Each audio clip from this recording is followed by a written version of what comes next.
नमस्कार, आप देखना शुरू कर चुके हैं बात देवभूमि की। मैं हूं आपके साथ पूजा मोहन पांडे। हरिद्वार जिले में पंचायत चुनाव का कार्यकाल मार्च 2021 में खत्म हो गया था, लेकिन कोरोना और परिसीमन की वजह से हरिद्वार में पंचायत चुनाव नहीं हो पा रहे थे।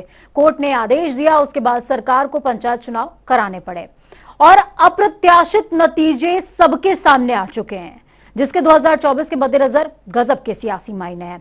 तो आज चर्चा है इसी विषय पर कि गांव की सरकार, संदेश धुआंधार।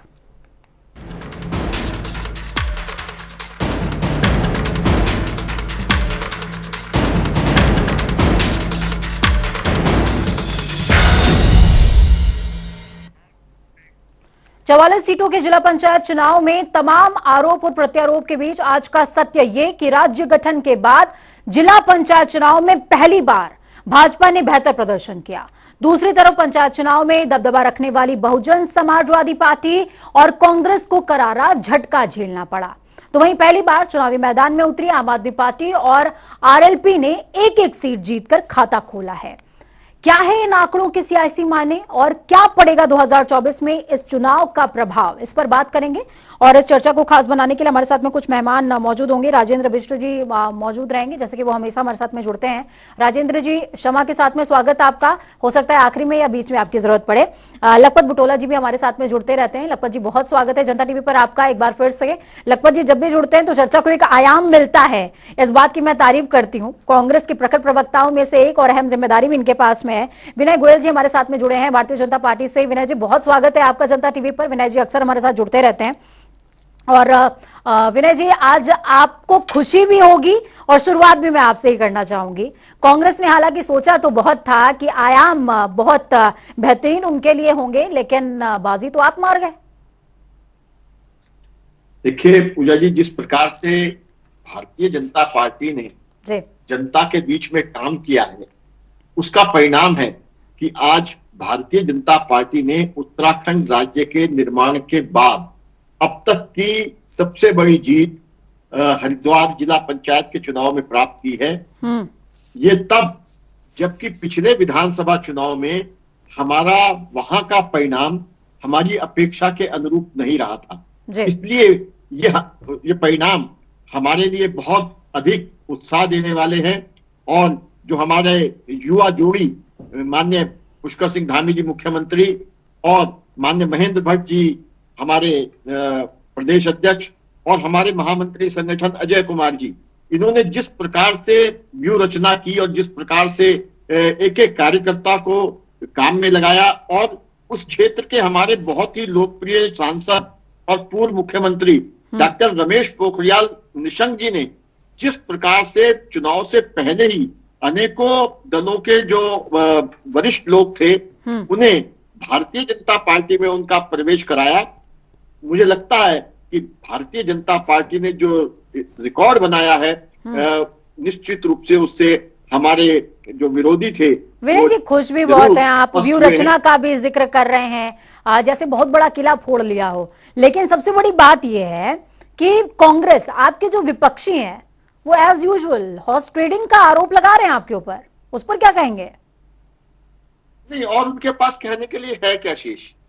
देखिए, आपने पिछले सारे चुनाव का रिकॉर्ड उठा के देख लीजिए, लोकसभा का चुनाव देख लीजिए, विधानसभा का चुनाव देख लीजिए। जहां जहां ये चुनाव हारते हैं, ये संवैधानिक संस्थाओं पर चोट करते हैं, ये चुनाव आयोग पर आरोप लगाते हैं, ये अगर इनके पक्ष में फैसला नहीं आता तो ये सुप्रीम कोर्ट पर भी आरोप लगाने से नहीं बचते। तो मुझे लगता है कि इनको तो मुझे लगता है कि ऊपर से ट्रेनिंग इस बात की दी गई है कि अगर आपके मनमाफिक परिणाम ना आए तो संस्थाओं पे आरोप लगाए, संवैधानिक संस्थाओं को कटघरे में खड़ा करें, जबकि धरातल पर इनका काम दिखाई नहीं देता। धरातल पर कांग्रेस के कार्यकर्ता आज कहीं दिखाई नहीं देते। उधर कांग्रेस जोड़ो अभियान इनके बड़े राष्ट्रीय नेता चला रहे हैं, देश जोड़ो अभियान और आज लोग छोड़ के कांग्रेस में जा रहे हैं। तो ये तो आप देख रहे हैं ना कितना असरदार है उनकी यात्रा। ठीक है, लखपत जी से इसका जवाब देते हैं। लखपत जी, भारत जोड़ो यात्रा पर भी प्रहार है, आपकी पार्टी पर भी प्रहार है, कार्यकर्ता जमीन पर नजर नहीं आते, हॉर्स ट्रेडिंग का आरोप लगाने के अलावा आपके पास कोई विकल्प नहीं, ये तमाम तरह की बातें विनय गोयल जी ने कही हैं। मैं ये समझना चाहूंगी, ऐसा नहीं है लखपत जी कि आपके पास नेता अच्छे नहीं है, इस बात से मैं डिनाई नहीं करती, क्योंकि कांग्रेस सबसे पुरानी पार्टी है और उत्तराखंड में अगर देखा जाए तो उत्तराखंड के अंदर खासा वर्चस्व हमेशा से कांग्रेस का रहा, लेकिन ऐसा क्या कि आप पंचायत चुनाव भी हार बैठे हैं? पहले तो भाजपा ने जो धन बल का प्रयोग करके सरकार वहां पे अपना अध्यक्ष बनाने जा रहे हैं, उसके लिए उनको बधाई है। लेकिन एक बात मैं कह सकता हूं कि सत्ता में लगातार भाजपा होने के बावजूद वहां पे 60% लोग निर्दलीय जीते हैं। तो आप कैसे कहेंगे भाजपा को भारी बहुमत मिला है? भाजपा के बोर्ड का गठन हुआ क्या? भाजपा को पूर्ण, उनके जो प्रत्याशी थे, समर्थित प्रत्याशी थे, क्या इनको पूर्ण बहुमत मिला है?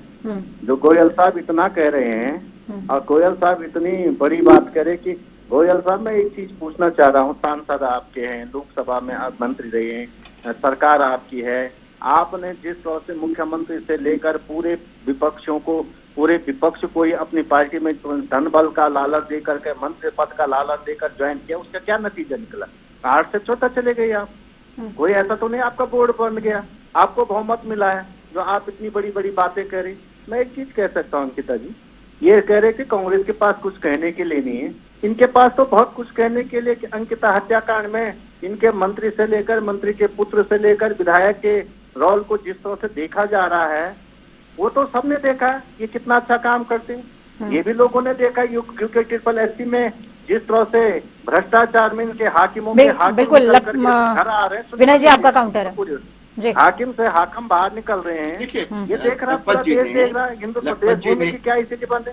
जिस तरह से विधानसभा के अंदर मुख्यमंत्री से लेकर, इनके पूर्व स्पीकर मंत्री से लेकर, महापौर से लेकर विधानसभा के अंदर आपने भर्तियां डाली है, ये देश देख रहा है। जिस तरह से आपने कोरोना काल में भ्रष्टाचार के मास्क का भी आपने भ्रष्टाचार कर दिया, उसको कौन पूछेगा? मैं पूछना चाह रहा हूँ आपसे, आप कह रहे थे कि कर्म कांड बोर्ड में घोटाला हो गया, इसका जवाब कौन देगा? कौन जेल चले गया? जिस तरह से भाजपा लूट खसोट भ्रष्टाचार में, एक चीज कहना चाहता हूँ, भाजपा को लंबी बीमारी हो चुकी है। जो बीमारी इनके एक आम के नेता से लेकर जमीन के कार्यकर्ता तक हो चुका है, जो ये उस लंबी बीमारी से, जो भ्रष्टाचार की लंबी बीमारी इनको हो गया, लूट खसोट की लंबी बीमारी इनको हो गई, झूठ बोलने की लंबी बीमारी इनको हो गई है, उस बीमारी से बाहर नहीं आ सकते। ठीक है, ठीक है लखपत जी, विनय जी का जवाब सुन लीजिए, उसके बाद मेरे पास आपके लिए एक सवाल है। आपके लिए एक सवाल है मेरे पास, विनय जी को सुन लीजिए, उसके बाद आपके लिए एक सवाल है मेरे पास। जी बताएं। देखिए, मुझे लगता है कि लखपत जी ने जो विषय उठाए, ये सारे विषय इस चुनाव में मुद्दा बनाए गए थे हमारे विपक्षियों के द्वारा। ना मैं पूछना चाह रहा हूं अंकित, आप कोई कसर बाकी इन्होंने नहीं रखी थी। अब अगर जनता ने जो फैसला दिया है, अगर एक तरफ तो लखपत जी ये कह रहे हैं कि साहब आपको पूर्ण बहुमत नहीं मिला, आपको सबसे बड़ा दल आप बने हो, तो लखपत जी बात सुन लीजिए ना, मैंने आपकी पूरी कहानी सुनी। अब सुन लीजिए लखपत जी, अब मेरी बात सुन लीजिए। अरे लखपत जी, अगर ऐसे समय खराब करना है तो कोई आपत्ति नहीं है। अगर आप सारे दर्शकों का, मेरा विद्वान पैनल बैठा है, उन सबका समय खराब करना चाहते हैं तो मुझे कोई आपत्ति नहीं है। लेकिन अगर आप मेरा समय बोलने का, मुझे बोलने 30 सेकंड मैं ये पूछना चाह रहा हूँ, आपको बहुमत मिला है, लखपत जी आप पूरा 2 मिनट बोल चुके हैं, मुझे बोलना, मुझे आपकी बातों का जवाब देना है। जो आप अगर बातें कर रहे हैं उसका जवाब मुझे देना है। नहीं, अगर आप सुनना चाहते हैं जवाब तो सुन लीजिए। मेरा कहना ये है कि अब इस चुनाव में ये सारे विषय जिनकी आपने चर्चा की, ये सारे विषय आपने पूरी ताकत लगा के, केवल आपने ही नहीं, अन्य सभी विपक्षी दलों ने भी उनको पूरा मुद्दा बनाया। अब अगर आप न सुप्रीम कोर्ट की बात मानेंगे, न हाई कोर्ट की मानेंगे, न जनता की कोर्ट की बात मानेंगे, जनता ने जो फैसला दिया है, अगर आप जनता की समझदारी पर भी प्रश्न चिन्ह खड़ा करना चाहते हैं और ये कहते हैं तो धन बल हो गया, तो मुझे लगता है अगर हर चीज को आप रूल आउट करेंगे तो जनता आपको इस तरह ही रूल आउट करती चली जाएगी।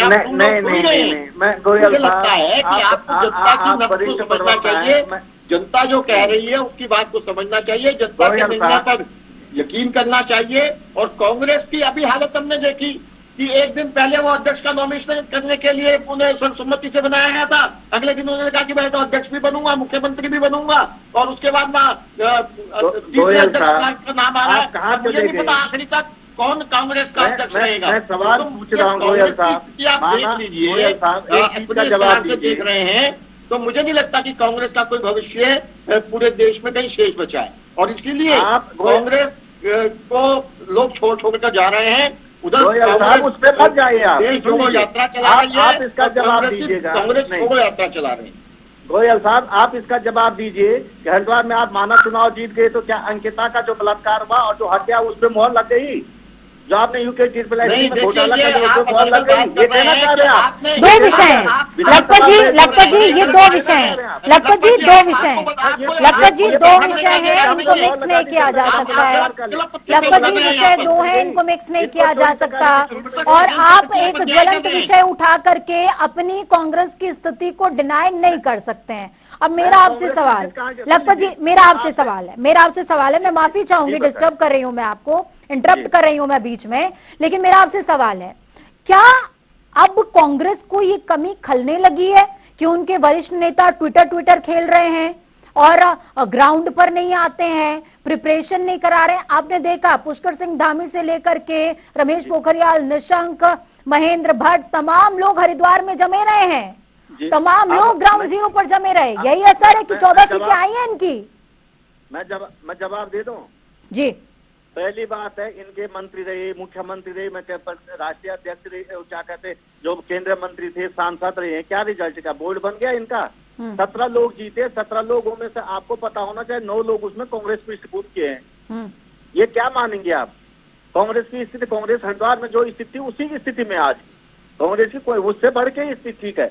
और मैं ये कहना चाह, कहीं सीटें हम खाली छोड़ देते, ओपन छोड़ देते, उन स्थितियों में कांग्रेस आज भी बहुत बेहतर स्थिति में। ये तो भाजपा जो कह रही है, ये पशु जो धन पशु हो गए, खरीद के जो बसपा का आदमी खरीद लिया, कांग्रेस का आदमी खरीद लिया, बोर्ड तो इनका बना नहीं ना, बोर्ड में बहुमत तो इनको मिला नहीं, पहली बात है। दूसरी बात, गोयल साहब की एक बात से मुझे बड़ी पीड़ा हुई है, उन्होंने कहा हरिद्वार की जनता ने अंकिता के मर्डर को भी जस्टिफाई कर दिया, इनके यूके ट्रिपल के को भी माफ कर दिया, माना कि प्रदेश की जनता ने इनको बहुमत देकर बलात्कार की छूट दे दी, बलात्कार की छूट दे दी, आपको लूट खसोट की छूट दे दी। यही तो आप कहना चाह रहे हैं। लखपत जी, मैं आपको अपडेट दे रही हूँ इस समय मेरे पास जो अभी प्रेजेंटली जो इन्फॉर्मेशन आई है, उसके अकॉर्डिंग बीजेपी के पास अब 27 मेंबर्स हो गए, यानी कि वो बोर्ड के गठन के लिए भी आगे बढ़ रहे हैं। मैं आज कह रहा हूँ, लोगों को खरीद के बन रहे। आज मैं पूछना चाह, बोर्ड क्यों नहीं बना इनका? इतना पैसा खर्च कर दिया, पूरी प्रदेश की मशीनरी नकली गड़बड़ घोटाले हो गए, वहाँ आपको बैलेट बॉक्स खोले हुए मिले, और मैं आरोप नहीं लगा रही है, सत्यता वहाँ के लोगों ने रिपोर्ट कराए, इतना बड़ा शराब कांड वहाँ हो गया, इतने लोग शराब कांड में मर गए, उसको क्या ये जस्टिफाई करना चाह रहे हैं? और उसके बावजूद भी क्या स्थिति बनी इनकी, जो ये बहुत खुश हो रहे, कोई इनका बोर्ड तो बना नहीं, बहुमत तो इनको मिला नहीं।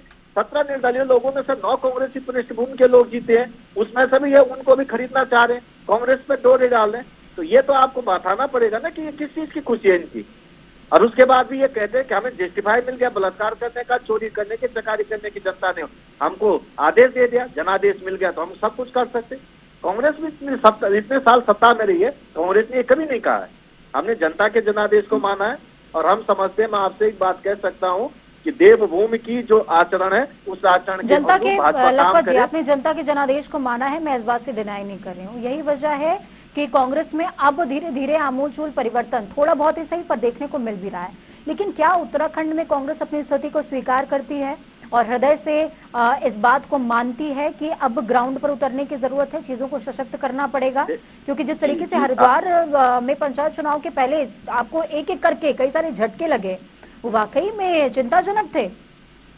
देखिए, मैं आपसे एक चीज आप समझ लीजिए, ये लोकसभा से पहले, विधानसभा से पहले, जिस तरह से भाजपा लोगों को दूसरी पार्टियों के कहते दुनिया की हम सबसे बड़ी पार्टी है, चुनाव से पहले विधानसभा में लोगों को ले जाएगी, जिला पंचायत के सीधा स्तरीय पंचायत में लोगों के ले जाएंगे, नगर निकाय के चुनाव में लोगों को लेके चले जाती है, लोकसभा के चुनाव में दूसरी पार्टी के लोगों को ले जाते और कहते दुनिया की सबसे बड़ी पार्टियां में। अगर इतनी बड़ी पार्टी है तो इनके पास क्या कार्यकर्ता नहीं? दूसरी बात आपने कही है, विधानसभा के अंदर 2022 हम हारे, निश्चित रूप से दुखदपूर्ण है, पूरा भरोसा हम सत्ता में आएंगे, लेकिन हमारा वोट बैंक 7.5% बढ़ा है। हम ऐसा नहीं हमारा वोट बैंक कम हुआ, और ये हम संतुष्टि के लिए नहीं कह रहे, कांग्रेस के लोगों ने काम किया है और भाजपा ने जिस तरह से दुष्प्रचार किया है, जिस तरह से मुस्लिम यूनिवर्सिटी का दुष्प्रचार कर दिया, जिस तरह से गलत प्रचार करके, जिस तरह से भाजपा ने पैसे गलत प्रचार का किया है, वो सबको पता है। और आज जनता भुगत रही उस चीज को। उत्तराखंड की जनता त्रस्त है इस सरकार से।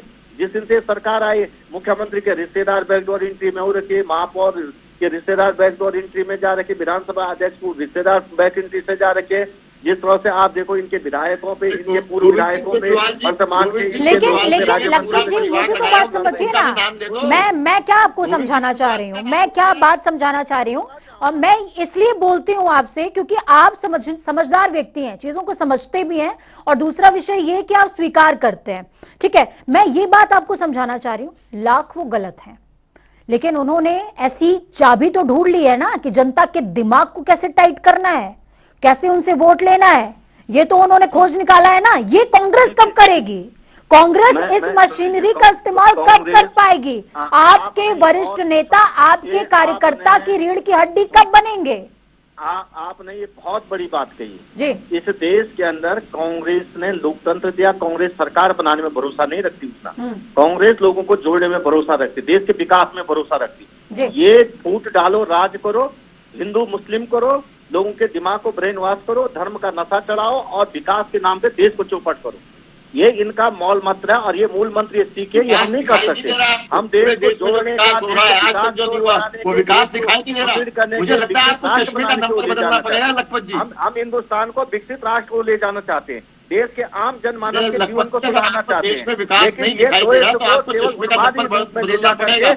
आज ही 5G लॉन्च हुआ है। अरे ये गोयल जी बहुत अच्छी जानते, बहुत अच्छी तरह जानते, चुनाव आते हैं तो किस तरह से मुस्लिम यूनिवर्सिटी का पासा फेंका जाता है, क्या चल रही है, जिस प्रकार से ऋषिकेश कर्नाटक रेल लाइन बन रही है, फिर आप कहने लगोगे ये तो सब हमारी योजनाएं थी, आपसे हुआ नहीं तो हमें करनी क्या पड़ रही है भरोसा सब। किया जाए?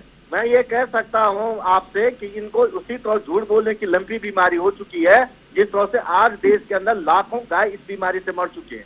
और ये देश हिंदुस्तान इसी तरह से कमजोर कर रहे हैं, जैसे लंपी गाय से हमारी गायें कमजोर हो रही है। मैं आपसे कह रहा हूं, धर्म के उन्माद में और जिस तरह से दुष्प्रचार के उन्माद में, भ्रष्टाचार के उन्माद में, झूठ बोलने के उन्माद में, चोरी चकारी करने के उन्माद में, बलात्कार करने के उन्माद में, ये पूरी तरह से उस बीमारी से ग्रस्त हो चुके हैं। और इस बीमारी से कांग्रेस ही इस देश को दूर कर सकती है। कांग्रेस की वो इंजेक्शन है जिससे ये बीमारी से देश को और राष्ट्र को मुक्ति मिलेगी। उसके लिए देर लग रही, लेकिन लोग समझेंगे और लोग कांग्रेस की ओर जुड़ रहे हैं। कांग्रेस का हर आदमी काम कर रहा है और इस चपेट में आज लोग आ रहे हैं। कांग्रेस से लखपत जी कहाँ दिखाई दिया आपको कांग्रेस से जुड़ते हुए लोग? लखपत जी कहाँ दिखाई दिया आपको कांग्रेस से जुड़ते हुए लोग? आप इतने सुन लीजिए, जहाँ जाते दिखाई दे रहे हैं, पूरा देश देख रहे हैं लोग कांग्रेस छोड़ रहे हैं, आपको कांग्रेस से दिखाई दे रहे हैं। ठीक है लखपत जी 2024 के मद्देनजर कांग्रेस की क्या प्रिपरेशन? मैंने कह दिया, कांग्रेस 2024 में देश की जनता के अनुरूप, देश के विकास के लिए, जो आम जनमानस को आज महंगाई से, भ्रष्टाचार से, इन बलात्कारियों से, ये झूठ बोलने वालों से मुक्ति चाहिए, ये जुमलेबाजों से मुक्ति चाहिए। और लोग कांग्रेस की ओर देख रहे हैं। ठीक है, 10 साल हम भी सत्ता में रहे, 4 से 14 तक सत्ता में रहे, इनका बहुत लंबा समय नहीं। लोगों ने आकलन करेंगे 4 से 14 का और 14 से 24 का आकलन लोग करेंगे। तो क्या मैं इस बात पर भी विश्वास रखूं लखपत जी कि आगामी कुछ दिनों में मुझे कांग्रेस से इस्तीफे की खबरें कम पड़नी पड़ेंगी? आप एक चीज को समझ लीजिए ना जी, जिस क्षेत्र इनके पास इतनी बड़ी ये पार्टी है, इतने बड़े ढंढोरा पीटते दुनिया की सबसे बड़ी पार्टी, चुनाव लड़ने के लिए कांग्रेसी लोग क्यों ले जाने पड़ते इनको? ये तो बिना गोयल जी क्या योग्य नहीं चुनाव लड़ने के लिए? केवल चैनल पे बोलने के लिए गोयल साहब, केवल कांग्रेस को गालियां नहीं देने के लिए। चुनाव तो इनके जितने आदि करने तो कांग्रेसियों की है।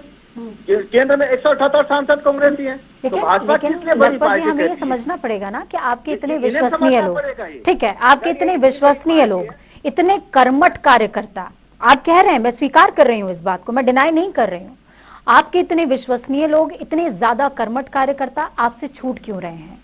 इतना ज्यादा असंतोष क्यों है? इस बात को समझना पड़ेगा। मेरी बात को समझिए, इस बात को समझना पड़ेगा मेरे ख्याल में। और जब मैं राजेंद्र जी के पास जाऊंगी तो शायद राजेंद्र जी भी इस बात पर मुहर लगाएंगे। राजेंद्र जी, मैं आपके पास आ रही हूं, आपने ये लंबी बहस सुनी है, लंबी बहस सुनी और इस बहस का नतीजा 2024 में क्या होगा वो जनता डिसाइड करेगी। लेकिन ये जो पंचायत चुनाव थी, हरिद्वार की पंचायत चुनाव, ये वाकई में चौंकाने वाली थी। जिस तरीके से घटनाक्रम पहले घटित हुआ, उस घटनाक्रम के बाद अंदाजा लगाया ही नहीं जा सकता था कि बीजेपी को यह आंकड़ा मिल भी सकता है क्या, लेकिन वो आंकड़ा बीजेपी के पास है। मतलब उन्होंने वो जादू, वो मैजिक स्टिक खोज ली है जिससे आंकड़े आते हैं। सबसे बड़ी बात यह है। पूजा जी, अगर आप हरिद्वार पंचायत चुनाव की बात करते हैं तो हरिद्वार पंचायत चुनाव सबसे बड़ी बात जो हुई है वो, अगर आप ये देखें कि वहां पे 14 जो है लोग चुनकर आए हैं बीजेपी के जो है बैनर्स पे। तो ये सबसे बड़ी बात है, जो पहले सिर्फ 3 लोग थे। बिल्कुल। अगर आप सबकी बात करते हैं, उसके अलावा जितने भी निर्दलीय और बाकी लोग जुड़ रहे हैं, तो अगर 23 की फिगर होती है बोर्ड बनाने के लिए, करीबन 26 लोग अब तक इन्होंने जो है इनके पाले में आ चुके हैं। अभी प्रेजेंट आंकड़ा है मेरे पास 27 है, वो 27 हो चुका है। हाँ, मतलब एक और बढ़ गया, बट मेरे पास जो फिगर है 26 की है। चीज हम जो बात कर रहे हैं, अगर आप ये देखें कि जो सबसे ज्यादा जो है 7 सीटें जो है बादराबाद ब्लॉक से जीत के आई हैं, ये कैसे हो गया? ये क्या मैजिक है? नहीं, इनका एक ही आंसर है। अगर आप ये देखेंगे, संगठन, बीजेपी का संगठन बहुत मजबूत है। दूसरी बात जो है, जो राज्यसभा जो सांसद हैं कल्पना सैनी जी, उन्होंने बहुत मेहनत करी है। निशन जो कि जो है क्या कहते लोकसभा जो के सदस्य हैं, उन्होंने जो है बहुत मेहनत करी है। पूरा संगठन वहां पे, अजय कुमार जी वहां लगे थे। तो अगर आप ये देखें कि अगर ये जीत है तो ये जीत जो है संगठन की जीत है, बीजेपी की जो है। लेकिन कांग्रेस कभी इस बात को अभी जो है एक्सेप्ट नहीं कर पा रही है। जहां तक अगर आप ये देखिए कि इवन जो अभी ये जो घटना चक्र हुआ कुछ दिनों पहले, उसका इम्पैक्ट जरूर पड़ना था, क्योंकि बहुत नजदीकी जो है वो जगह है। लेकिन उसके बावजूद अगर आप ये देखिए कि पंचायत और ग्राम सभा के जो चुनाव में जो है लोकल मुद्दे, वहां के मुद्दे उठते हैं, और किस तरह से बीजेपी ने उसको मैनेज किया, ये अपने आप में बहुत बड़ी बात है। और ये अगर आप ये देखें कि वहां पे बासापा के लोग भी जीत के आए हैं, एक सीट जीत के आई है। लेकिन अगर एमएलए मैं इसी पर आ रही हूँ राजेंद्र जी। सवाल मेरा ये भी है, देखिए आंकड़े चौंका तो रहे हैं, बीजेपी के पक्ष से चौंका रहे हैं, इसमें कोई दो राय नहीं है। लेकिन मेरा विशेष फोकस एआईएमआईएम की 2 सीटें निकली हैं, जबकि आम आदमी पार्टी जो ग्राउंड पर बहुत लंबे समय से मेहनत कर रही थी, आप में बहुत बड़ा क्वेश्चनेबल जो है फॉर्म है कि कैसे, और इस पर मेरे ख्याल में बीजेपी को फोकस भी करना पड़ेगा, या कांग्रेस को भी फोकस करना पड़ेगा।